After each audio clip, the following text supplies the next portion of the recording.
Welcome back, guys. I hope you're ready for some exciting accounting. We're going to call it exciting because really the most exciting thing in accounting is when we make ourselves more efficient and we make it so we have to do less work to get the answers that we want. Our goal here is to have a streamlined chart of accounts that makes it easy for us to see what we need to as far as insights when we're looking at our P&L and our balance sheet. This is going to be a principle-based discussion, followed up by us working through the chart of accounts that ODOO gives us by default. In this way, I'm hoping to show you how to apply the principles to your own companies so that you can have a more efficient and effective accounting system. Our first principle is that we want to keep like accounts together through our numbering process. ODOO does a pretty decent job with this, with starting out with 1014 for bank-related accounts, 1015 for cash accounts. The only thing that they don't do quite well is they're not giving themselves space here.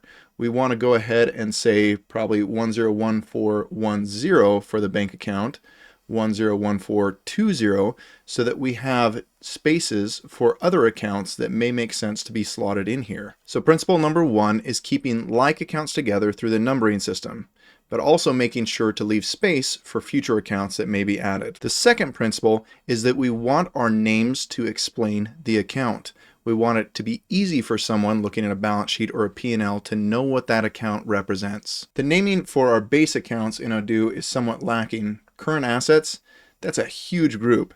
Bank, that doesn't tell us which bank account this is because we should be looking at a bank account here. It'd be much better to say Wells Fargo Bank and then the last four of the bank account. We want this to be nice and descriptive so that people can know what should this represent? What balance is this? Or, if we're on the P&L, what kind of income is this? What kind of expense? We want to make it easy for people to see where things are and to know what these balances represent. So principle two, keep your names helpful. You want to make it easy for yourself and for others to know what accounts represent. The third principle is that we want to keep our chart of accounts as small as possible, especially when it comes to our profit and loss accounts, income and expenses. We want to have a reason for breaking these out. If we have a valid business reason for saying, hey, I need extra income accounts, then that's good. That's enough of a reason. But we don't want to break things out just to have a bunch of different accounts. That provides no value for us, and it complicates things for our bookkeeping team on the back end. Now, a quick side note here. A lot of you may have companies that have different branches or locations. Things like that, where you're wanting to slice and dice your income or your expenses by a certain location or some other criteria, that's best handled through analytic accounts inside of ODOO, which are much like classes inside of QuickBooks. We'll talk about those in another video, but don't make a bunch of accounts to get income by location or by some other small criteria like that. So hopping back over to ODOO, we see that we've only got 48 accounts here, which is not bad, but the problem is that they're extremely vague, so we don't know what these accounts represent. So while we do have a fairly small chart of accounts, it's not helpful for us. It actually is going to be a hindrance to have this many accounts, rather than actually being a bit more specific. So the third principle is really about having just the right amount of accounts. This pairs with principle 2 and 1 to make sure that we have a chart of accounts that covers our bases well, but that we don't end up with a ton of different accounts to try and provide an analysis that would be better done in some other way. So now that we've gone through our principles, let's go through a quick case study to apply this to our chart of accounts. We're going to pretend we work for an HVAC installing company. So we provide service calls, we provide installs, and we also sell parts to other vendors. So first things first, to make ourselves move a little bit more quickly, we're going to grab the existing field deprecated, which is basically saying whether or not this account is active. If this is true, if deprecated is checked, it means that we're actually not using that account currently. So again, as we move through these accounts, we're going to be looking and seeing if we've grouped like accounts, and then if we have space in our numbering, if we have a good name that helps us to identify what's going on in this account, and lastly, whether we need the account or not, or if we need to add some accounts to give us sufficient detail. So let's move down through this fairly quickly. Current assets, this is vague. We don't really need it, and hopefully it hasn't been used yet. We're going to go ahead and delete this guy. Now we can only delete this account because we haven't used it for anything yet. if it has been used, we want to keep our history intact, and so we can only deprecate that account. Account receivable POS, we don't have a storefront yet, but we may fairly soon. That's one of the expansions that we want for our company. So our first big stop is our bank accounts. ODOO hasn't given us enough space to be able to add bank accounts here, so we're going to go ahead and do 10, and then we're going to change the name of our first bank account to WF Bank 4147. This is the last 4 of the account number. We're going to go ahead and save that, create a new bank account because we have 2 bank accounts. We're going to do 101411, keeping things together. We're going to call it Chase Bank 3387. Make sure it's bank and cash, and go ahead and save. So for most accounts, we can group things together as we want them to, but especially for our bank accounts, we want to be able to tie our accounts to a statement. And so we want to do a separate account per bank account. Continuing down through, we have these 3 accounts that are necessary for how ODOO functions, so we need to leave them alone. We have cash, which we're going to say cash vault. And we don't have a restaurant, so we're going to go ahead and deprecate this and make sure to uninstall the module that's driving this going forward. Liquidity transfer, I don't love how ODOO does this, but again, it's necessary. I'll show you guys in another video how we can get around this, and that way we don't have to deal with it anymore. Now we have our stock or inventory accounts. So stock valuation is the value of the inventory that we have currently. Interim received and interim delivered are related to timing differences for how ODOO deals with inventory, so we do need to leave those. Now we have cost of production. Don't know what it does, so we probably don't need it, but we're going to deprecate it instead of deleting it for right now. Accounts receivable, we definitely need. We're going to keep those. Products to receive, we don't need that for right now. Tax paid, tax receivable, we'll leave alone for right now because, like all people, we suffer through taxes.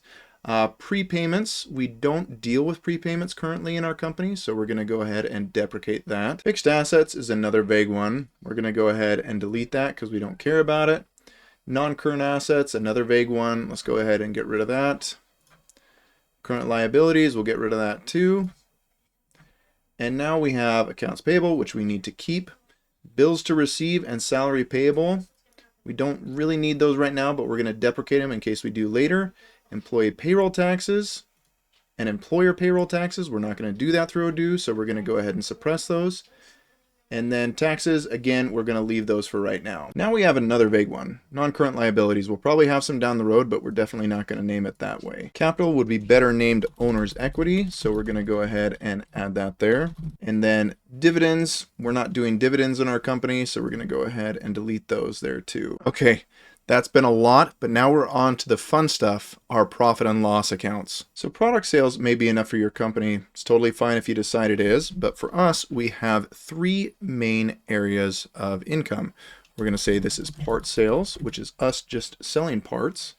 And then we're going to go ahead and copy this account, and we're going to create a new account for repairs income. Okay, and this is going to be a sales account or an income account here. And we're going to add, can't do the same account. We want to group it together though. And then we're going to create a new one. So paste this and we're going to make it 2. And we're going to call this installs income. So now we have enough detail on our P&L, and we can separate our products to go into each of these income accounts. Next, we have foreign exchange income. We don't do any business internationally. We're going to go ahead and delete this guy. Cash difference gain and cash discount loss, we're going to leave for right now. Other income, again, kind of vague, but there are things that we may get income from in our company that aren't part of our regular operations, and they would go here. Now we have our cost of goods sold, which is essentially the costs that are directly related to our income. So for our company, we want to be able to see how profitable each type of income is. So we're going to say parts cost of goods sold. We're going to save that. And then we're going to go ahead and we can actually do this a little bit more quickly. We're going to come in here, duplicate this. We're going to give this a 1 right there so we have a bit more space. And we're going to say this is going to be service cost of goods sold. Save that, and then we're going to go ahead and duplicate this 1 more time, and we're going to call this installs cost of goods sold. And this will allow us to see pretty quickly where we're actually making money as a company, or making the most money. Now we're finally into our last real area, our expenses, or really our general and administrative expenses, things that aren't directly tied to our sales, but that support the business as a whole. So again, expenses is a bit vague, so we're going to say this is miscellaneous expenses, which this should be very low from period to period because things should be classified appropriately. Purchase of equipments, don't really like the way that's suggesting we're going to run things, but we'll leave it for right now. Rent, that's a good expense area. Bank fees, we're definitely going to have those because we work with banks. Salary expenses, we could say salary and wages expenses just because not everybody's salary in our company. Foreign exchange loss, again, we are not operating internationally, so we're going to go ahead and save, and then we'll grab this guy and we will delete it. Cash difference loss or cash discount gain, we may or may not use those, but because they kind of add clutter, we're going to go ahead and deprecate them for right now. R&D expenses, we actually don't do any research at our company and we're not developing anything new, so we're going to go ahead and delete that for now. And then we have general sales expenses. Again, kind of vague, but we're going to say that's taking people out to meals or things like that. We don't have a lot of large clients that we wine and dine, but that works for us for right now. So that's all of our expenses. That's what ODOO normally gives us. You may want to add some additional groups here just for what makes sense for your company. A lot of people put in office expenses so that they can group their office expenses together and make sure they're not spending too much on paper or office meals or anything else like that. Anything that you want to be able to zoom in on and analyze, you might want to create an account for that. This last account here we need to keep for the way that ODOO works. So don't go ahead and change that, leave it there. But look at this, we're down to 34 accounts from what was it, 48 before? That's pretty good, and we added some more accounts to give us more detail. We reworked the numbering so that things are in a better order for us and give us more space, and we reworked the naming to where things make a lot more sense. So we applied all three principles. That's good. Our chart of accounts is much more workable right now and it fits our company properly. And it's going to make a lot more sense for our bookkeeping team or our accounting team to try and slot things in the right spot so that we get a good view of how the company is doing when we look at the balance sheet and the P&L. Next time we're going to talk about setting up our journals correctly so that they're efficient and that they cover our bases well. So stay tuned.